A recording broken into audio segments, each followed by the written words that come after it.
మమ్మల్ని మిక్కిలిగా ప్రేమించిన మా ప్రియ పరలోకపు తండ్రి, నీ ఘనమైన శ్రేష్టమైన నామానికి వందనాలు చెల్లిస్తున్నాం మా ప్రభువా. మరొక రోజు మేము కలుసుకొని మీ మాటలు ఆలోచించడానికి మీరిచ్చిన ఈ గొప్ప భాగ్యాన్ని బట్టి వందనాలు చెల్లిస్తున్నాము తండ్రి. మీ ఉన్నతమైన మాటలు మరొకసారి మాకు అందించమని క్రీస్తు పేరిట ప్రార్థన సమర్పిస్తున్నాము తండ్రి. ఆమేన్. మరొకసారి దేవుని యొక్క వాక్యాన్ని వినటకు కూడి వచ్చిన మీకు అందరికీ క్రీస్తు పేరిట శుభములు తెలియజేస్తున్నాను. వాక్య భాగంలోనికి వెళ్ళిపోదాం. ఈరోజు ఉన్న సమాజం దేవుడు అనగానే ఒక చిన్న చూపు చూస్తున్నట్టుగా మనం చూస్తాం. ఈ సమాజంలో మనం దేవుని గురించి మాట్లాడుతున్నప్పుడు కొంతమంది వారికి ఉన్న జ్ఞానముతో దేవుడు ఉంటేనే బ్రతకగలమా, దేవుడు లేకపోతే మనం బ్రతకలేమా అని మాట్లాడతారు. జ్ఞానవంతుల దగ్గరికి వెళ్ళి మనం మాట్లాడితే, ఇదిగో దేవుడు లేనిదే మనం ఎందుకు బ్రతకలేం, మాకున్న జ్ఞానంతో ఇన్ని మేము సమకూర్చి పెట్టాం ఈ లోకానికి సంబంధించినవి, కాబట్టి ఈ లోకానుసారంగా ఎన్నో కార్యక్రమాలు చేయడానికి ఎన్నో వసతులు మేము కల్పించాం, ఎన్నో వస్తువులను మేము తయారు చేసి పెట్టాం, మాకు దేవుడితో పనేంటి అని మాట్లాడేవారు కొంతమంది. ఇక ధనవంతుల దగ్గరికి మనం వెళితే, కోట్లు సంపాదించి సుఖాలు అనుభవిస్తున్న వారి దగ్గరికి వెళ్ళి దేవుని గురించి మనం మాట్లాడినట్లయితే, నాకు అన్నీ ఉన్నాయి కదా, నాకు ఏది లేదనేది నేను దేవుణ్ణి తెలుసుకోవాలి, నాకు ఏది లేదని నేను దేవుణ్ణి నమ్మాలి, ఆరోగ్యం ఉంది, అంతస్తులున్నాయి, డబ్బు ఉంది, శరీర సుఖాలు నేను అనుభవిస్తున్నాను గనక దేవుడు లేకపోతే నాకేంటి, హాయిగా బ్రతుకుతున్నాను అని వారు మాట్లాడతారు. ఇక శాస్త్రవేత్తల దగ్గరికి వెళితే వారు ఏమంటారంటే, అసలు దేవుడే లేడు, ఈ ప్రకృతి వెనకాల దేవుడు లేడు, ఒకవేళ ఉంటే ఆయన కనిపించేవాడు కదా అని వారు మాట్లాడతారు. మరి వారికి ఉన్న జ్ఞానం ఎక్కడి నుండి వచ్చింది అని మనం ఆలోచన చేయగలిగితే, ఈ ప్రకృతిలో నుండే వారికి జ్ఞానం లభించింది. భూమిని చూశారు, భూమికి సంబంధించిన పరిశోధనలు చేశారు. ఇదిగో భూమి లోపల అంతర్భాగాలలో ఖనిజం ఉంది అని తెలుసుకోగలుగుతున్నారు. భూమి లోపలి భాగాల్లో ఇనుము ఉంది అని తెలుసుకోగలుగుతున్నారు. ఒకవేళ దేవుడు భూమినే కలిగించలేకపోతే ఆ భూమి గురించి వీరు ఆలోచించేవారు కాదు, అంత జ్ఞానం వారికి ఉండేది కాదు, భూమి లోపల ఉన్న వస్తువుల గురించి వారు తెలుసుకునేవారు కూడా కాదు. మరి సమాజంలో ఎందుకు ఇంత దుస్థితి దేవుడు అంటేనే అని మనం ఆలోచన చేయగలిగితే, తమ బ్రతుకును దేవుడు ఎందుకు ఇచ్చాడో వారు మర్చిపోయారు గనక దేవుని గురించి ఎక్కువగా వారు ఆలోచించలేరు. దేవుడు పరలోకములో ఉన్న దేవుడు ఈ భూమి మీద మనుషులుగా మనల్ని ఎందుకు పుట్టించాడు, మనం పుట్టడం వెనుక మనకు దేవునికున్న కారణం ఏంటి, ఏ సంకల్పంతో భూమి మీద పంపించాడు, ఏ కార్యక్రమాలు నిర్వహించాలి అనేది ఆలోచన ఈరోజు మనుషులకు లేకపోవడం వలన దేవుని గురించి తప్పుగా మాట్లాడుతున్నారు. దేవుడు అర్థం కావాలి అని అంటే మనం ఏ విధంగా ఆలోచించాలి అంటే, ఈ సమాజంలో నుండి బయటికి వెళ్ళి మనం ఆలోచన చేయాలి. దేవుని గురించి సమాజంలో నుండి బయటికి వెళ్ళాలి. ఈ సమాజంలో మనం ఉన్నంత మట్టుకు ఈ సమాజంలో ఉండి దేవుణ్ణి మనం ఆలోచన చేస్తే, ఈ సమాజంలో జరుగుతున్న పరిస్థితుల గురించి మనం దేవుణ్ణి ఆలోచన చేస్తే దేవుడు మనకి అర్థం కాడు. ఈ విషయం మీకు అర్థం కావడానికి మంచి ఎగ్జాంపుల్ చెప్తాను మీకు. ఒకప్పుడు శాస్త్ర ప్రపంచం ఏమందంటే, భూమి బల్లపరపుగా ఉంది అన్నారు. భూమి ఏ విధంగా ఉందట, బల్లపరపుగా ఉంది అన్నారు. కానీ కొన్ని దినాలు అయిపోయిన తర్వాత ఈ భూమిని విడిచి అంతరిక్షంలోనికి వెళ్ళి ఉపగ్రహాల ద్వారా ఫోటోలు తీసి చివరికి ఈ భూమి ఏ విధంగా ఉంది అని వారు ధృవీకరించారనంటే, గుండ్రంగా ఉంది, గోళాకారంగా ఉంది అని సర్టిఫికెట్ ఇచ్చారు వాళ్ళు. అంటే ఈ భూమి మీద ఉండి భూమి గురించి ఆలోచిస్తే భూమి గురించి మనకు ఏ విధంగానైతే అర్థం కాదో, అదేవిధంగా ఈ సమాజంలో ఉంటూ ఈ సమాజ పరిస్థితులను మనం ఆలోచిస్తూ దేవుని గురించి మనం ఆలోచన చేయగలిగితే దేవుడు మనకి అర్థం కాడు. మరి ఎప్పుడు అర్థం అవుతాడు మనకి దేవుడు? సమాజంలో నుండి బయటికి రావాలి మనం. అప్పుడు దేవుని యొక్క ఉన్నతమైన మాటలు మనం ఆలోచన చేయగలిగితే ఆయన మాటలు మనకు అర్థమవుతాయి. మరి నిజానికి ఈరోజు మనుషులు ఏం చెప్పుకుంటున్నారంటే, దేవుడు నాకు కనిపిస్తే నేను నమ్ముతాను, లేకపోతే నేను నమ్మను అంటాడు. ఒక వ్యక్తి దగ్గరికి వెళ్ళి, అయ్యా నీ జీవితాన్ని ఎందుకు పాడు చేసుకుంటున్నావు, దేవుణ్ణి తెలుసుకో, నీ వెనకాల జన్మ వెనకాల ఉన్న రహస్యాన్ని తెలుసుకో, నువ్వు మరణిస్తే నువ్వు ఎక్కడికి వెళ్ళిపోతావో ఒకసారి నువ్వు ఆలోచన చేయని మనం అతనికి చెబితే అతను ఏమంటాడంటే, దేవుడు ఉంటే నాకు కనిపించాలి కదా, దేవుడు నాకు కనబడితే నేను నమ్ముతాను అంటాడు. ఇకపోతే కొంతమంది దేవుని దగ్గరకు ఎందుకు వస్తున్నారు అని అంటే, శరీర అవసరాలు తీర్చుకోవడానికో, లేదంటే దేవుని దగ్గరకు వెళితే నాకు లాభం చేకూరుతుంది అనే ఉద్దేశంగా దేవుని దగ్గరకు వస్తున్నట్లుగా సమాజంలో మనం చూస్తాం.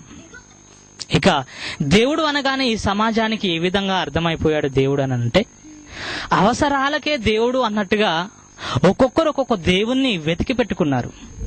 అవసరాలకే దేవుడు. ఏ దేవుడు అవసరాన్ని తీరుస్తాడు అనంటే ఆ దేవునిని ఒంటికి బట్టలు మార్చినట్టుగా ఈరోజు దేవుళ్ళను మారుస్తున్నారు ఈరోజు మనుషులు. మనం బట్టలు ఏ విధంగానైతే శుభ్రంగా ప్రతిరోజు మార్చుకుంటామో, ఇదిగో నీకు ఈ దేవుడు పనిచేయడు, మరొక దేవుడు నీకు కావాలి, ఆ విధంగా ఉంటే నీవు ఆశీర్వదింపబడతావు, ఇగో నువ్వు పలాని దేవుణ్ణి తెలుసుకో, అలా అయితే నువ్వు ఎన్నో కార్యక్రమాలు చేస్తావని దేవుళ్ళ గురించి చెప్పినప్పుడు వారు ఏం ఆలోచిస్తున్నారు, ఏది ఏమైతేనేం ఎవరి దగ్గరికి వెళితేనేం నా అక్కరలో తీరిపోవాలని దేవుని దగ్గరకు వచ్చేసరికి అడ్జస్ట్ అయిపోతున్నాం మనం మనుషులు. ఈ భూమి మీద ఉన్న మనం తినే ఆహారాన్ని గురించి ఆలోచిస్తే, మంచి ఆహారాన్ని మనం తీసుకుంటాం, శ్రేష్టమైన ఆహారం కదా. నీరు మనం త్రాగుతున్న నీరు కానీ ఏ విధమైన నీరు తాగుతాం? అందులో కొంచెం చెత్త కనిపిస్తే మనం బయట పారవేస్తాం. మనకు మంచి మినరల్ వాటర్ కావాలి శరీరానికి. ఒక నీటి దగ్గరే ఇంత జాగ్రత్త తీసుకుంటున్నాం మనం తినే ఆహారం పట్ల ఇంత జాగ్రత్త వహిస్తున్నాం మనం ధరించుకుంటున్న వస్త్రముల ఎడల ఇంత జాగ్రత్త వహిస్తున్న మనుషులు దేవుని దగ్గరకు రాగానే అడ్జస్ట్ అయిపోతున్నారు వారికి వారే. ఎవరైతే మాకు మంచిని చేకూర్చాలి అని ఆలోచిస్తున్నారు వారు. మరి నిజానికి దేవుడు భూమి మీదకి ఎందుకు పంపించాడు, మన జన్మ వెనకాల ఉన్న రహస్యం ఏంటి, ఈ భూమి మీదకి మనం ఎందుకు వచ్చాం అనేది దేవుణ్ణి అడగాలి. దేవుడు మనకి అర్థం కావాలి అని అంటే, నాకు కనిపిస్తేనే దేవుడు నేను నమ్ముతాను దేవుణ్ణి అని అంటే, దేవుడు ఒక విషయాన్ని వ్రాయించి పెట్టాడు. ఏమని వ్రాయించి పెట్టాడనంటే, నేను మీకు కనిపించను అన్నాడు ఆయన. నేను మీకు కనబడను, కానీ నన్ను వెతకాలంటే ఈ ప్రకృతిని మీరు ఆలోచన చేయాలి అన్నాడు. దేవుడు మనకి అర్థం కావాలి అంటే మనం ఏం చేయాలన్నట, ప్రకృతిని మనం ఆలోచన చేయాలి అన్నాడు. ఎక్కడుంది ఆ మాట అంటారా? రోమీలకు రాసిన పత్రిక చూడండి, మన బైబిల్లో తెరిచి చూడండి. రోమా పత్రిక 1వ అధ్యాయము 20వ వచనాన్ని చదువుకుందాం. అపోస్తలుడైన పౌలు గారు రోమీలకు రాసిన పత్రిక 1వ అధ్యాయము 20వ వచనం. ఆయన అదృశ్య లక్షణములు అనగా ఆయన నిత్య శక్తియు దేవత్వమును జగదుత్పత్తి మొదలుకొని సృష్టింపబడిన వస్తువులను ఆలోచించుట వలన తేటపడుచున్నవి గనుక వారు నిరుత్తరులై ఉన్నారు. ఏమన్నాడు దేవుడు? ఆయన అదృశ్య లక్షణములు అన్నాడు. అంటే దేవునికి కొన్ని లక్షణాలు ఉన్నాయట. దేవుని లక్షణాలను మనం తెలుసుకోవాలి అంటే ఆయన అదృశ్య లక్షణములు అన్నాడు. ఆయన లక్షణాలు అదృశ్యమైనవట, అంటే ఎప్పటికీ మనుషులలాగా మనకు కనిపించవు అని అర్థం. మరి ఆయన అదృశ్య లక్షణములు ఎక్కడ ఉన్నాయట, ఏ విధంగా మనకు తెలుస్తాయట? ఆయన అదృశ్య లక్షణములు అనగా ఆయన నిత్య శక్తియు దేవత్వమును జగదుత్పత్తి మొదలుకొని సృష్టింపబడిన వస్తువులను ఆలోచించుట వలన మనకి తెలుస్తుంది. అంటే ఇప్పుడు దేవుడు మనిషికి అర్థం కావాలి అంటే ఏం చేయాలన్నట? దేవుడు జగదుత్పత్తి మొదలుకొని సృష్టింపబడిన వస్తువులను మనం ఆలోచన చేయాలి. ఇప్పుడు మనం ఆలోచన చేద్దాం. ఈ భూమి ఉందనుకోండి, ఈ భూమి పైన, భూమి లోపల దానిని దున్నిన తర్వాత మనం పంట వేస్తాం. పంట మొక్కజొన్ననో వేరుశెనగనో ఏదో ఒకటి పంట, వరి పంట గాని వేస్తాం. ఒక విత్తనం వేస్తే కొన్ని వందల విత్తనాలు మనకి వస్తాయి. ఒక మొక్కజొన్న కంకి చూడండి మీరు. ఒక విత్తనాన్ని భూమిలో వేస్తే ఒక కంకిగా అది తయారైపోయి అందులో ఎన్ని విత్తనాలు ఉంటాయి? సుమారుగా 100కు పైన, కొన్ని వందలు ఉంటాయి అందులో. అంటే ఇది దేవుని లక్షణం అట. ఎవరి లక్షణం అట ఇది? దేవుని లక్షణం. ఇదిగో నేను కనిపించాలి అని మీరు అనుకుంటే ప్రకృతిని మీరు ఆలోచించండి అంటున్నాడు. ప్రకృతిని ఆలోచించండి. మీరు ఒక విత్తనాన్ని భూమిలో పెడుతున్నారు, మీకు కొన్ని వందల విత్తనాలు ఏ విధంగా వస్తున్నాయి అంటే అది దేవుడు చేస్తున్న పని. ఆయన పిల్లలుగా భూమి మీద మనం బ్రతకాలి అని అంటే దేవుడు మనకేం చేస్తున్నాడు? ఒక 10% మనం కష్టపడితే 100% ప్రతిఫలాన్ని ఆయన మనకి అనుగ్రహిస్తున్నాడు. మనం భూమి మీద పంటలే పండలేదనుకోండి, ఈ భూమిని దేవుడు పండించలేదనుకోండి, ఈ భూమి మీద మనిషి బ్రతుకుతాడా? మరి అలాంటి మనిషి ఈరోజు ఏమంటాడు? నాకు దేవుడు అవసరం లేదు అంటాడు. దేవుడు అవసరం లేదనుకుంటూ దేవుడు కలిగించిన భూమిని అనుభవిస్తున్నాడు, దేవుడు కలిగించిన ప్రకృతిని అనుభవిస్తున్నాడు కదా. ఈరోజు మనం చూస్తే సూర్యుడు ఉన్నాడు ఆకాశంలో. ప్రతి ఉదయాన మనకు రావాలి, వెలుతురునివ్వాలి, సాయంకాలంలో వెళ్ళిపోవాలి. అది ఎవరు చేస్తున్న పని? దేవుడు చేస్తున్న పని అది. మనం ఏమైనా రప్పిస్తున్నామా ఆయన్ని? మనం రప్పించట్లేదు కదా. ఇన్ని చేస్తున్న దేవునికి ఈరోజు మనిషి చేస్తున్నదేంటి? మన బంధువులు మన దగ్గరకు వచ్చి వారికి ఉన్న బాధలు చెప్పుకోగానే మనకు బాధ అనిపిస్తుంది. ఏ విధంగానైనా నేను వీరికి సహాయం చేయాలన్న ఆలోచన మనకు కలుగుతుంది. ఇదిగో నా స్నేహితుడు బాధపడుతున్నాడు కదా, ఇతనికి నేను సహాయం చేయాలి అని అతని మనసును తెలుసుకొని బాధపడిపోతూ ఉంటాం మనం. కానీ ఈ ప్రకృతిని మనకిచ్చి దేవుడు ఈ ప్రకృతిలో మనల్ని పరుండబెట్టి సర్వ సుఖాలు అనుభవించాలని ఇవన్నీ మనకిచ్చిన మరలా దేవుడు అనగానే దేవుని దగ్గరకు వెళితే నాకు ఏ విధమైన లాభం వస్తుంది అని మనుషులు ఈరోజు ఆలోచిస్తున్నారు. కాబట్టి నిజానికి దేవునికున్న ఆలోచనలు ఏంటి, ఆయన మన గురించి వ్రాయించిన మాటలేంటో ఒకసారి మనం చూడగలిగితే ఫిలిప్పీలకు రాసిన పత్రిక చూడండి. ఫిలిప్పీలకు రాసిన పత్రిక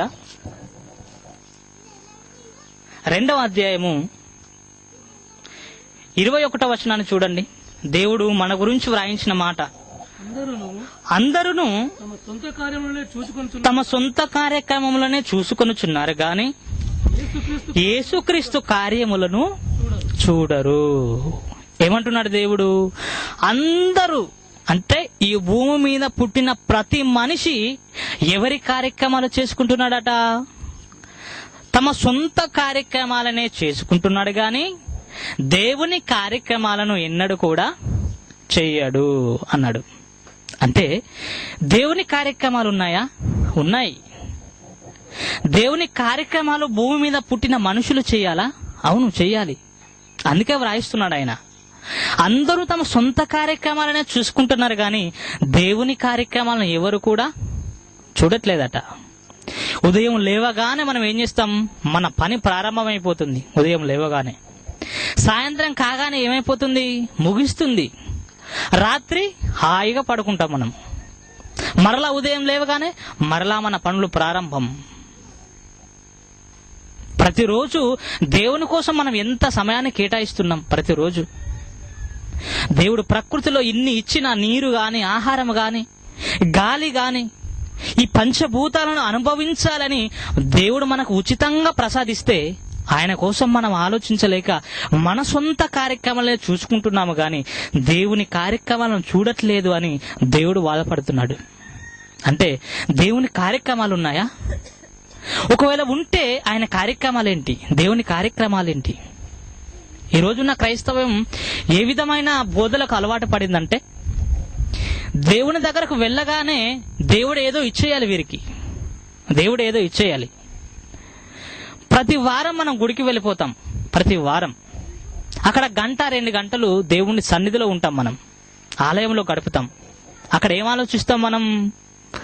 కొద్దిసేపు పాటలు, మరికొద్దిసేపు ప్రార్థన, మరికొద్దిసేపు ప్రసంగం, ముగించేసుకొని మరలా ఇంటికి రావడం. దాని గురించి మనం ఏమైనా ఆలోచిస్తామా? ఏమీ ఆలోచించం. గుడికి వెళ్ళాలి గనక ఏదో మనకు తోచినంత దేవునికి ఇచ్చేయాలి కనుక ఒక 10 రూపాయలు ఇచ్చేస్తాం అనుకోండి, మనం ఏం కోరుకుంటాము? దేవుడు నాకు 100 రూపాయలను ఇవ్వాలి. ప్రార్థనలు కూడా అదే చేస్తాం. మనం కానుక దేవునికి ఇచ్చామనుకోండి, 30 అంతలుగా, 60 అంతలుగా, 100 అంతలుగా మమ్మల్ని ఫలింపచేయి. అంటే ఇప్పుడు దేవునికి 10 రూపాయలు ఇస్తే దేవుడు మనకి ఎంత ఇవ్వాలట? 100 రూపాయలు ఇవ్వాలి కదా. ఈ ప్రకృతినే ఉచితంగా ఇచ్చాడు కదా మనకి. ఈ ప్రకృతినే ఉచితంగా ఇచ్చాడు కదా, అనుభవించాలి అని. మరి దేవునికి ఏం చేస్తున్నాం మనం? ఏం చేస్తున్నాం? ఆయన కార్యక్రమాలు ఏ విధంగా ఉన్నాయి? ఆయన కార్యక్రమాలు ఏ విధంగా నిర్వహించాలి మనం అని చూస్తే, ఆయన కార్యక్రమం దేవుడు బైబిల్లో వ్రాయించి పెట్టాడు. ఆయన పనిని మనం చేయాలని. తనకు పిల్లలైన మనుషులు, ఈ భూమి మీద ఉన్న క్రైస్తవులు దేవుని పనిని చెయ్యాలని ఆయన పనిని బైబిల్లో వ్రాయించినట్టుగా మనం చూస్తాం. చూడండి, మొదటిగా లూకా సువార్తను మనం చూద్దాం. లూకా సువార్త 10వ అధ్యాయము 2వ వచనాన్ని చూడండి. లూకా సువార్త 10వ అధ్యాయం 2వ వచనం. పంపినప్పుడు ఆయన వారితో ఇట్లైన అనెను, కోత విస్తారముగా ఉన్నది గాని పనివారు కొద్దిమందియే. కాబట్టి కోత యజమానుని తన కోతకు పనివారిని పంప వేడుకొనుడి. దేవుడు మాట్లాడుతున్నాడు, మన గురించి వ్రాయిస్తున్నాడట. ఏమని? కోత విస్తారంగా ఉందట, కానీ కోయడానికి పనివారు లేరు. అంటే ఇప్పుడు ఈ విస్తారమైన కోతను ఎవరు చేయాలి? పనివారు చేయాలి. ఎవరు చేయాలి ఈ కోతను? పనివారు. ఒకవేళ పనివారు కోతకు రాకపోతే, వర్షం వస్తే అదేమైపోతుంది? కోత ఖరాబ్ అయిపోతుంది. అంటే పనికి రాకుండా పోతుంది అని అర్థం. ఈ కోతను కోయవలసిన కాలంలోనే కొయ్యాలి. అది పని మనుషులకున్న లక్షణం. మనం పని చేస్తున్నాం, వరి పంట వేసాం మనం, అది కోతకు రాగానే వర్షాకాలం కోస్తే ఏ విధంగా ఉంటుంది? ఎండాకాలంలో పంట వేసాం మనం, నేను వచ్చే వర్షాకాలంలో మరలా పంటను కోస్తాను, ఇప్పుడు నాకు అవసరత లేదు అంటే ఆ పంట ఆ విధంగానే ఉంటుందా? ఉండదు, ఖరాబ్ అయిపోతుంది. అదేవిధంగా దేవుడు ఏమని రాయించాడంటే, కోత విస్తారంగా ఉందట, కానీ కొయ్యడానికి పనివారు లేరు. మరేమన్నాడు ఆయన?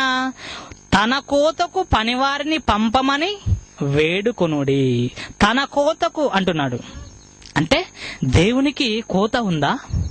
దేవుడు పంటను వేశాడా? వేశాడు.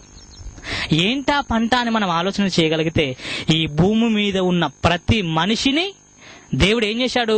పుట్టించాడు. అది దేవుని పంట. అది దేవుని పంట. తల్లిదండ్రులకు కుమారుడు కుమార్తె జన్మించగానే, ఇదిగో నా కుమారుడు నా కుమార్తె అంటారు, సంబరపడిపోతారు వారు. నిజానికి దేవుడు నాకు మంచి కుమారుణ్ణి ఇచ్చాడు అంటాడా? అనడు. దేవుడు నాకు మంచి కుమార్తెను ఇచ్చాడు అంటాడా? అనడు. మరి దేవుడు ఏమన్నాడు? ఆయన గర్భఫలం యెహోవా ఇచ్చు బహుమానం అన్నాడు. అంటే ఈ భూమి మీద పుట్టిన మనుషులంతా దేవుని బహుమానం, అంటే దేవుని పంట. ఈ పంటను కొయ్యడానికి ఎవరు కావాలట? పనివారు కావాలి. ఈరోజు పనివారు ఎంతమంది ఉన్నారు కదా? ఈరోజు పనివారు ఎంతమంది ఉన్నారు దేవుని పంటను కొయ్యడానికి? సకాలంలో ధాన్యాన్ని దేవునికి సమకూర్చడానికి ఎవరున్నారు ఈరోజు అని చూస్తే, మనుషులలో ఎవరు లేరు. అందరూ తమ సొంత కార్యక్రమాలను చూసుకుంటున్నారు, కానీ దేవుని కార్యక్రమాలను చూడట్లేదట, దేవుని పంటను కొయ్యట్లేదట. అందుకే పనివారిని పంపండి అని ఒకరోజు ప్రార్థన చేయమన్నాడు, ఒకరోజు తండ్రిని అడగమన్నాడు. కానీ ఈ రోజున్న క్రైస్తవ్యం కూడా, ఈ రోజు దేవుణ్ణి తెలుసుకున్న వారు కూడా మేము పనికి వెళ్ళాలి, కొయ్యాలి అనే మాటను పక్కకు పెట్టేసి అదే మాటను మరలా ఈరోజు మాట్లాడుతున్నారు. అదే మాట మనం మాట్లాడతాం. కోతకు పనివారిని పంపు ప్రభువా, నేను మాత్రం కొయ్యడానికి వెళ్ళను. పంపించేసేయి. నీకు ఇష్టమైన వారిని, నీవు కోతకు పనివారిని పంపు, నేను మాత్రం నీ పనికి నేను రాను. ఇది మనుషులుగా ఆలోచిస్తున్న మాట. ఇక బైబిల్ అనగానే ఏమనుకున్నారు క్రైస్తవ సమాజం అని అంటే, ఇది బోధకులకు సంబంధించింది, ఈ బైబిల్ అంతా బోధించేవారు నేర్చుకోవాలి అనుకున్నారు. ఏదో మేము విశ్వాసులుగా ఉంటున్నాం, ఆలయానికి వెళ్ళి 1-2 గంటలు దేవుని యొక్క వాక్యాన్ని వినాలి, ప్రేక్షకులుగా ఉండి మేము రావాలి అనుకున్నారు. నిజానికి దేవుని మాటల్లోని మన ఆంతర్యం మనం చూస్తే, తన కోతకు పనివారిని పంపమని వేడుకోమన్నాడు. తన కోతకు అంటే ఈ భూమి మీద దేవుడు పంటను వేశాడు, అది కోతకు సిద్ధంగా ఉంది, కానీ పనివారు లేరట. మరొక మాట చూడండి, మత్తయి సువార్త 9వ అధ్యాయము 37-38 వచనాలు చదువుకుందాం. మత్తయి సువార్త 9వ అధ్యాయము. కోత విస్తారమే గాని పనివారు కొద్దిగా ఉన్నారు గనుక తన కోతకు పనివారిని పంపమని కోత యజమానుని వేడుకొనుడని తన శిష్యులతో చెప్పెను. ఇది మొదటి శతాబ్దంలో దేవుడు చెబుతున్న మాట. మొదటి శతాబ్దంలో అప్పటికి జనాభా ఎంత ఉంటారు? సుమారుగా 100 కోట్లు వేసుకుందాం ప్రపంచ జనాభా. నేడున్న జనాభా సుమారు 700 కోట్లకు పైగా. అంతేనా?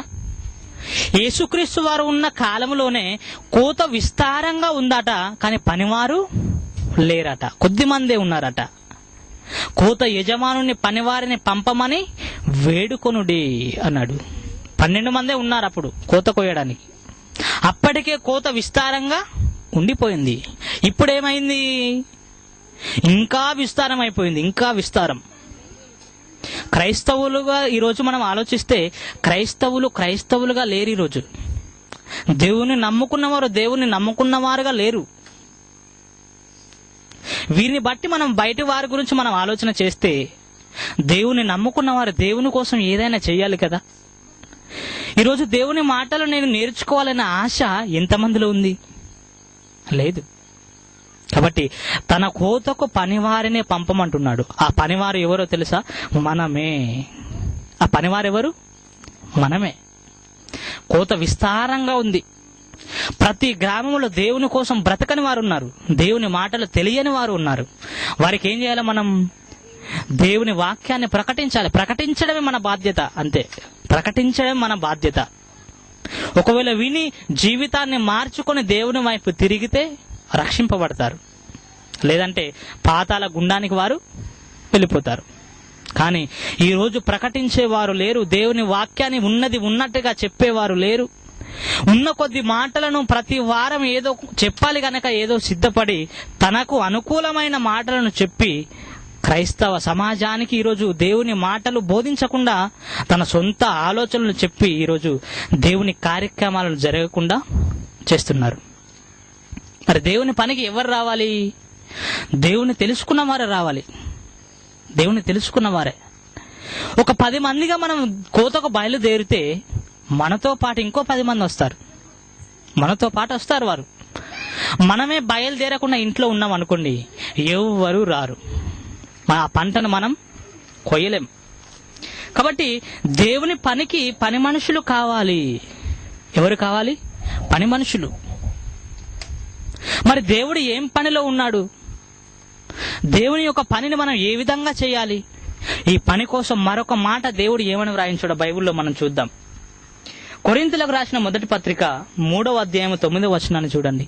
కొరింథీయులకు రాసిన మొదటి పత్రిక 3వ అధ్యాయము 9వ వచనం చదవండి.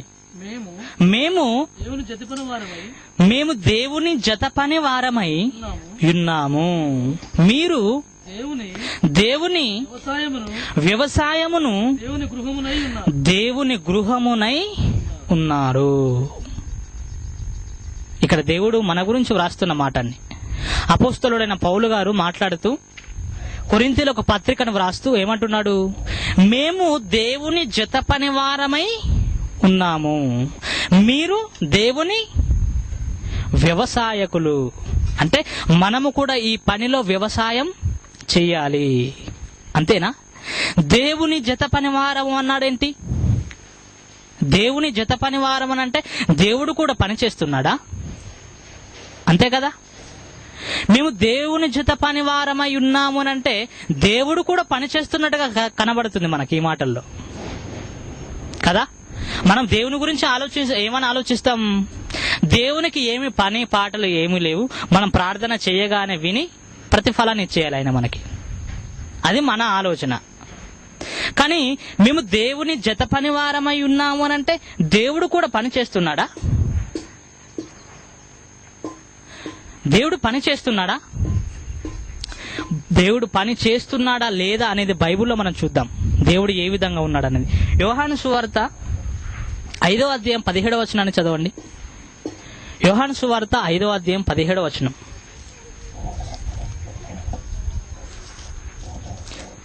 యోహాను సువార్త 5వ అధ్యాయం 17వ వచనం. అయితే యేసు నా తండ్రి ఇదివరకు పని చేయుచున్నాడు, నేను చేయుచున్నానని వారికి ఉత్తరమిచ్చెను. నా తండ్రి ఇదివరకే పని చేయుచున్నాడట, నేను కూడా పనిని చేస్తున్నాను అంటున్నాడు. అంటే తండ్రి పనిలో ఉన్నాడా? ఉన్నాడు. ఎవరి పనిలో ఉన్నాడు ఆయన? మన పనిలో ఉన్నాడు ఆయన. ఎవరి పనిలో ఉన్నాడు? మన పనిలో ఉన్నాడు. రాత్రి అయిపోయిన తర్వాత ఉదయం కాగానే 4-5 కాగానే సూర్యుని ఉదయింపజేయాలి ఆకాశంలో. వర్షాకాలం రాగానే వర్షాలు పడేటట్లుగా చేయాలి. ఎండాకాలం రాగానే ఎండలు కొట్టేటట్లుగా చేయాలి. చలికాలంలో చలి ఉండాలి. ప్రతి కాలములో ఈ భూమి మీద పండవలసిన పంట పండాలి. అది దేవుడు మన కోసం ఆలోచిస్తున్న ఆలోచన. ఈ భూమి మీద మనం బ్రతకాలి అంటే భూమి ఏం చేయాలో తెలుసా? తిరుగుతుంది. ఈ భూమి ఎంత వేగంతో తిరుగుతుంది తెలుసా? ఒక గంటకి 1,11,600 కిలోమీటర్ల వేగంతో ఈ భూమి పరిగెడుతుంది. చదువుకున్న వారికి ఈజీగా అర్థమైపోతుంది. ఈ భూమి తిరిగితేనే తప్ప ఈ భూమి మీద కాలములు మారవు. ఈ భూమి తిరిగితేనే తప్ప ఈ భూమి మీద మనం సుఖంగా ఉండలేం. మరి ఈ భూమిని తిప్పుతున్నది ఎవరు? ఈ ప్రకృతిని తిప్పుతున్నది ఎవరు? ఈ ప్రకృతిలో కాలాలను మారుస్తున్నది ఎవరు? దేవుడు. ఆయనే కదా. ఆయన పని చేస్తున్నాడు ఆయన. అందుకే యేసుక్రీస్తు వారు కూడా ఏమన్నాడు? నా తండ్రి ఇది వరకు పని చేయుచున్నాడు, నేను కూడా పని చేస్తున్నాను. అంటే క్రైస్తవులు ఈరోజు ఏం చేయాలట? పని చేయాలి. ఏం చేయాలి? పని. ఏం పని? యేసుక్రీస్తు వారు ఏది చేశారు? సర్వ సృష్టికి సువార్తను ప్రకటించాడు ఆయన. అదే పనిని క్రైస్తవులమైన మనము కూడా చేయాలి. క్రైస్తవులు అంటే అర్థం ఏంటంటే క్రీస్తును ధరించుకున్నవారు అని అర్థం. క్రీస్తును ధరించుకున్నవారు. క్రీస్తులో కనబడే ప్రతి స్వరూపం మనలో కనిపించాలి. క్రీస్తులో ఏ విధమైన ఆలోచనలు మనలో కూడా దేవుని కోసం ఆలోచించే ఆలోచనలు మనము కూడా ఆలోచించాలి. కాబట్టి దేవుడు పని చేయుచున్నాడట, యేసుక్రీస్తు వారు కూడా పని చేస్తున్నాడట. మరొక వచనాన్ని చదువుకుంటే కీర్తనల గ్రంథం 62వ అధ్యాయం 12వ వచనాన్ని చదవండి. కీర్తనల గ్రంథం. ఈ భూమి మీద ఒకవేళ పని అంటూ మనకు లేదు అని మనం ఉంటే, ఈ భూమి మీద దేవుని కోసం ఆలోచించకుండా దేవుని పనిని మనము చేయకుండా ఉంటే దేవుడు ఏం చేస్తాడట? కీర్తనల గ్రంథంలో వ్రాయించాడు. చదవండి. కీర్తనల గ్రంథం 62:12 చదవండి. ప్రభువా మనుషులకందరికి వారి వారి క్రియల చొప్పున నీవే ప్రతిఫలాన్ని ఇచ్చుచున్నావు. మనుషులలో వారి వారి క్రియల చొప్పున దేవుడు ఏం చేస్తున్నాడట? ప్రతిఫలాన్ని ఇస్తున్నాడు. దేవుని కోసం బ్రతకని వారు హాయిగా ఉన్నారు కదా, దేవుని కోసం నేనెందుకు శ్రమ పడాలని మీరు అనుకుంటున్నారా? వారికి సంబంధించిన ప్రతిఫలం వారి కోసం సిద్ధం చేసి ఉంది. అదేంటో తెలుసా? యుగయుగాలు అనుభవించేటటువంటి నరకం. దేవుని పనిలో మనం కష్టపడితే, దేవుని కార్యక్రమాలను నిర్వహిస్తే మనల్ని దేవుడు ఏమంటాడు? మనం దేవుని జతపని వారం. మనం అందరం ఏమన్నమాట? దేవుని జతపని వారం. ఈరోజు దేవుని పని చెయ్యాలి అన్న ఆలోచన క్రైస్తవులలో లేదు. ఏదో భూమి మీద బ్రతికాము గనక, గుడికి వెళ్ళాలి గనక, ప్రతి వారం గుడికి వెళ్ళాలి గనక 4 మాటలు విని వచ్చి తమ సొంత కార్యక్రమాలను చూసుకుంటున్నారు. కానీ దేవునికంటూ ఒక పని ఉందని, పరలోకములో దేవుని మాటలు ఇక భూమి మీద చెప్పేవారు లేక ఆయన పరలోకంలో బాధపడుతున్నాడు అని ఎవరు దేవుని కోసం ఆలోచించట్లేదు ఈరోజు. అందుకే ఆయన ఒక మాట చెప్పాడు రోమిలకు రాసిన పత్రికలో, ప్రభువు మనస్సును ఎరిగిన వాడు ఎవడు అని ఉంటుంది బైబిల్లో. మన స్నేహితుల మనసు మనం తెలుసుకుంటాం, మన బంధువుల మనసు మనం తెలుసుకుంటాం. కానీ తెలుసుకుంది ఒకే ఒకరి మనస్సు అండి, అది దేవుని మనస్సు. ప్రతిరోజు ఆయన చింతిస్తున్నాడట. ఎవరి కోసం? మన కోసమే చింతిస్తున్నాడు. ఈ సమాజం ఇలాగ అయిపోయింది ఏంటి అని ఆయన ఆలోచిస్తున్నాడు. దేవుడిచ్చిన ఈ బహుమానాలు ఈరోజు పిల్లల్ని చూడండి ఎంత చెడిపోయారో. సమాజానికి ఒకసారి సమాజంలోకి తుంగి చూడండి మీరు, సమాజం ఏ విధంగా పాడైపోయిందో. ఆ ప్రమాదంలో నుండి మరి దేవుని వైపుకి ఎవరు మళ్లించాలి చెప్పండి?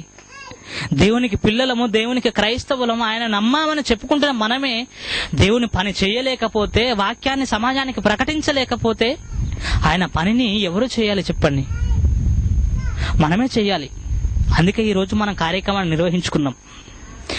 ఇదే విధంగా ప్రతి నెలలో ఒక్కొక్క గ్రామానికి మనం సువార్త ప్రకటిస్తే, ఒక్కొక్క గ్రామానికి దేవుని మాటలు మనం అందిస్తే అప్పుడు దేవుడు సంతోషపడతాడు కదా. ఆయన కోతను మనం కోసిన వారంగా, ఆయన పనివారంగా మనం ఉంటాము కదా. కాబట్టి ఈ విషయాన్ని మనం ఆలోచించాలి. దేవుని కోసం దేవుని పని అనగానే మనం ఏం చేయాలి? పరిగెత్తాలి. అలాగైతే దేవుడు ఏం చేస్తాడు? వీరు నా జత పని వారు అంటాడు. కాబట్టి మన గురించి వ్రాయబడిన మాటల్లో ఒకసారి మరొక మాట మనం చూడగలిగితే, మరొక మాట మార్కు సువార్త 16వ అధ్యాయం 20వ వచనాన్ని చదవండి. ఎంత బాగా అక్కడ దేవుడు ఆ మాటను వ్రాయించాడో చూడండి. మార్కు సువార్త 16వ అధ్యాయం 20వ వచనం. వారు బయలుదేరి వాక్యము అంతటా ప్రకటించిరి. ప్రభువు వారికి సహకారుడయ్యుండి వెనువెంట జరుగుచు వచ్చిన సూచక క్రియల వలన వాక్యము స్థిరపరచబడుచుండెను. ఏమని వ్రాయించాడండి? వారు బయలుదేరి వాక్యము అంతటా ప్రకటించారట. వారికి ఎవరు తోడుగా ఉన్నారట? దేవుడు వారికి సహకారి అయి ఉన్నాడు. అంటే మనం ఒక చోట ఉండకూడదా? ఒక చోట మనం ఉండకూడదు. అందుకే బయలుదేరి వచ్చాం మనం కూడా. అప్పుడు ఏం చేశారట వారు శిష్యులు? వారు బయలుదేరి, ఈరోజు మనం ఏం చేస్తామంటే మా గ్రామంలో మేము వాక్యం చెబుతున్నాం, సమయం వచ్చినప్పుడు సరిపోతుంది మనకి. మా చర్చిలో మేము వాక్యం చెబుతున్నాం, వారానికి 1 గంట సరిపోతుంది అనుకుంటున్నారు. కానీ మనం ఏం చేయాలో తెలుసా? బయలుదేరి వెళ్ళాలి దేవుని కోసం. బయలుదేరి దేవుని కోసం పరుగులు తీయాలి మనం. ఎక్కడ గ్రామం ఉంది, ఏ గ్రామానికి సువార్తను అందించాలి, ఏ గ్రామంలో దేవుని యొక్క మాటలు లేక విచ్చలవిడిగా తిరుగుతున్నారు, ఎవరెవరు దేవుని వైపుకు మళ్లించాలి, ఎవరెవరిని మళ్లించాలి అనేది మనం ఆలోచన చేసి, మన రక్త సంబంధికుల గురించి, మన స్నేహితుల గురించి, మన ఇరుగు పొరుగు వారి గురించి, మన గ్రామాల గురించి దేవుని పంటను కోసేవారిగా మనం ఉండాలి. అందుకే దేవుడు ఏమన్నాడో తెలుసా? ఈ భూమి మీద ఒకవేళ నీకు సుఖాలు ఉన్నా ఆ సుఖమును నీవు అనుభవించనట్టుండాలి అన్నాడు దేవుడు. ఒకవేళ శ్రమలున్నాయా, అదే విధంగా కష్టపడు దేవునిలో. ఆయన ప్రతిఫలాన్ని ఇస్తాడు. వారి వారి క్రియలను బట్టి దేవుడు ప్రతిఫలాన్ని ఇస్తాడు. ఒకవేళ దేవుని కోసం మీరు కష్టపడుతున్నారా, దేవుడు ప్రతిఫలాన్ని ఇస్తాడు మనకి.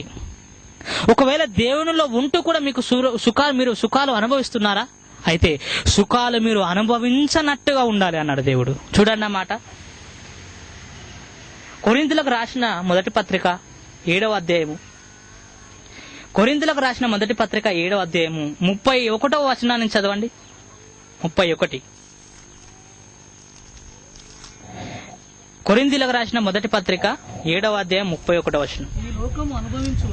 ఈ లోకమును అనుభవించువారు అమితముగా అనుభవింపనట్టును ఉండవలెను. ఏలయనగా ఈ లోకపు నటన గతించుచున్నది. ఈ లోకపు నటనట ఏమైతుందట? గతించిపోతుంది. ఈ భూమి మీద ఉన్నవారు సుఖాలు సంతోషాలు అనుభవిస్తున్నారు అని మీరు అనుకుంటే ఒకరోజు ఈ లోకం ఏమైపోతుంది? పాడైపోతుంది. ఈ లోకపు నటన అనేది గతించిపోతుంది. ఈ లోకం అనుభవించే వారు ఏం చేస్తున్నారు? నటన. వారు జీవించేది ఒరిజినల్ కాదు, నటన, నటిస్తున్నారు అంతే. వారు కన్ను మూయగానే పాతాళ లోకానికి వెళ్ళిపోవలసిందే. మరి క్రైస్తవులుగా ఉన్న మనం ఏం చేయాలట? క్రైస్తవులుగా ఉన్న మనం ఈ లోకమును అనుభవించు వారు అమితముగా అనుభవింపనట్టును ఉండవలెను. ఈ లోకాన్ని అనుభవించేవారు మనం ఏం చేయాలంట? ఎక్కువగా అనుభవించే వారిగా మనం ఉండకూడదు. అలా అయితే మనం ఏం చేయాలి? దేవుని కోసం ఖర్చు పెట్టాలి. అంటే మన దగ్గర ఒక 1000 రూపాయలు ఉన్నాయనుకోండి, ఆ 1000 రూపాయలతో మన శరీరాన్ని ఏ విధంగా సుఖపెట్టాలి అని మనము ఎక్కువగా ఆలోచించకూడదట. ఈ రోజుకు సంబంధించిన శరీరానికి సంబంధించిన ఆహారం ఇవ్వండి, కానీ ఎక్కువగా సుఖపెట్టకండి. మరి ఏం చేయాలట? అమితముగా అనుభవించకుండా ఉండాలి. దానినే దేవుని పని కోసం మనం ఖర్చు చేయాలి. ఈరోజు దేవుని కోసం ఇవ్వండి, ఖర్చు పెట్టండి అని చెప్పేవారు మాత్రమే ఉన్నారు తప్ప దేవుని కోసం ఖర్చు పెట్టేవారు లేరు. కనుక ఈరోజు దేవుడు మన వాక్యం ద్వారా మనతో మాట్లాడుతున్నాడు. దేవునికి మనము ఒక జత పని వారముగా ఉండాలట. మనం జత పని వారంగా ఉండాలి. యేసుక్రీస్తు వారు కూడా పనిచేశారు. ఆయన 33.5 సంవత్సరాల కాలంలో ఆయన ఏమన్నాడో తెలుసా? ఈ భూమి మీద నేను తలదాచుకోవడానికి నాకు స్థలము కూడా లేదు అన్నాడు ఆయన. ఎందుకు? నేను తలదాచుకోవడానికి సమయాన్ని కేటాయిస్తే దేవుని పని చేయలేనేమో నేను కదా. ఈ భూమి మీద నేను ఉండడానికి ఒక నివాస స్థలాన్ని ఏర్పాటు చేసుకుంటే దానికి సంబంధించిన సమయాన్ని నేనేం చేయాలి? సమాజానికి దేవుని గురించి ఎక్కువ విషయాలు చెప్పాలి అని ఆయన ఆలోచిస్తున్నాడు. ఒక క్రైస్తవులుగా, క్రీస్తును ధరించుకున్న వారంగా దేవుని పని అంటూ ఒకటి ఉందని, దేవునికి పనివారు కావాలి అని దేవుని పని కోసం మనం వెళ్ళగలిగితే అప్పుడు ఆయన సంతోషపడతాడు. యెషయా గ్రంథంలో మనం చదువుకున్న 6వ అధ్యాయంలో ఆయన ఏం చేస్తున్నాడట? దేవదూతలు ఆరాధన చేస్తున్నప్పుడు ఆ ఆరాధనను పక్కన పెట్టేశాడట దేవుడు. ఎందుకు? భూమి మీద నా పిల్లలు చెడిపోతున్నారు, వాక్యాన్ని కలిగిన వారు వాక్యానికి భిన్నంగా బోధిస్తున్నారు, వాక్యాన్ని కలిగిన వారు వాక్యాన్ని అపార్థము చేసుకుంటున్నారు, తమ అవసరాల కోసమే దేవుని మాటలను ఉపయోగించుకుంటున్నారు తప్ప దేవుని మాటలను సమాజానికి అందించి దేవుని రాజ్యంలోనికి నడిపించే వ్యక్తులుగా ఈరోజు లేరు. కాబట్టి ఈ కార్యక్రమం నిర్వహించేది అందుకే, దేవుని మాటలు చెప్పేది అందుకే. దేవుని మాటలు ఉన్నతంగా మనం నేర్చుకోవాలి. దేవుని పనిలో మనం అందరం కూడా ప్రయాసపడి దేవుని పంటను కోసి దేవుని పంటను మనం దేవునికి అప్పగించాలి. అలాగైతేనే తప్ప దేవుడు మనల్ని తన పిల్లలుగా మనల్ని స్వీకరించలేడు. కొరింథీయులకు రాసిన 2వ పత్రిక 6వ అధ్యాయాన్ని చూడండి. కొరింథీ 2వ పత్రిక 6వ అధ్యాయం 1-2 వచనాలు. కాగా మేము ఆయన తోటి పనివారమై మీరు పొందిన దేవుని కృపను వ్యర్థము చేసుకొనవద్దని మిమ్మును వేడుకొనుచున్నాను. ఏమంటున్నాడు ఇక్కడ? కొరింథీయులకు రాసిన 2వ పత్రిక 6వ అధ్యాయం 1వ వచనంలో మేము ఆయన తోడి పనివారమై మీరు పొందిన దేవుని కృపను వ్యర్థముగా చేసుకొనవద్దని మిమ్మును వేడుకొనుచున్నాను. ఏ కృపట? దేవుడు మనల్ని రక్షించాడు. చూశారా? ఎన్నో శ్రమలలో నుండి, ఎన్నో ఆపదల్లో నుండి, ఈ సమాజంలో ఎన్నో దేవతలు అనబడిన వారిలో నుండి నిజమైన దేవుని తెలుసుకునేటట్టు చేశాడు మనల్ని దేవుడు. అది దేవుని కృప. దేవుని కృపను ఏం చేయాలి? వ్యర్థము చేసుకొనవద్దు అంటున్నాడు. అంటే దీనిని మనం విడిచిపెట్టకూడదట. ఈ కృపను మనం విడిచిపెట్టకూడదు. దేవుడు ఏదైతే చెప్పాడో ఇంకా ఉన్నతంగా సమయం వచ్చినప్పుడల్లా బైబిల్లో మాటలను తీసుకొని దేవుని కోసం నేను ఏం చేయాలి, ఈ వారంలో దేవుని పని ఏం చేయాలి, ఈ నెలలో నేను దేవుని పని ఏం చేయాలి, ఈ సంవత్సరంలో దేవుని పనిని ఏం చేయాలి, ఆ విధమైన మనస్సును కలిగి ఉంటే మన దేవుడు మనకిచ్చిన కృపను మనం వ్యర్థముగా చేసుకోం. అందుకే వ్రాస్తున్నాడు అన్నమాట. మరొకసారి చదువుకుందాం. కాగా మేము ఆయన తోడి జత పని వారమై మీరు పొందిన దేవుని కృపను వ్యర్థముగా చేసుకునవద్దని మిమ్మును వేడుకొనుచున్నాము. 2వ వచనం, అనుకూల సమయమందు నీ మొర ఆలకించి తిని రక్షణ దినమందు నిన్ను ఆదుకుంటుని అని ఆయన చెప్పుచున్నాడు కదా. అనుకూల సమయమందు మనల్ని ఏం చేశాడట? ఆయన ఆదుకున్నాడు, ఆయన దగ్గరకు నడిపించాడు, మంచి కృపను మనకిచ్చాడు, దేవుణ్ణి తెలుసుకునే అవకాశాన్ని మనకిచ్చాడు, ఒక నిజమైన మార్గాన్ని దేవుడు మనకు చూపించాడు, ఒక నిజమైన మార్గంలో పెట్టాడు ఆయన మనల్ని. ఏ మార్గం అది? కన్ను మూస్తే దేవుని దగ్గరకు వెళ్ళే పరలోక మార్గం. ఈ భూమి మీద ఉన్నది వాస్తవమైన జీవితం కాదు, అవాస్తవమైన జీవితం.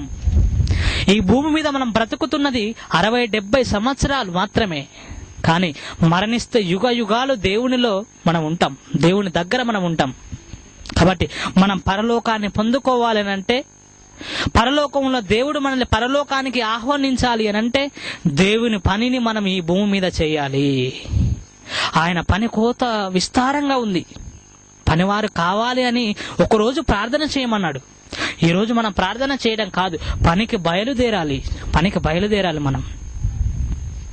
దేవుని మాటలు తెలుసుకున్న మనం, ఆయన దేవుని మనసులో ఉన్న ఆవేదనను తెలుసుకున్న మనం, కొంతమందిని ఆయన ఈ సమాజంలో నుండి దేవుని వైపు మళ్లించే కార్యక్రమాలు నిర్వహించుదాం.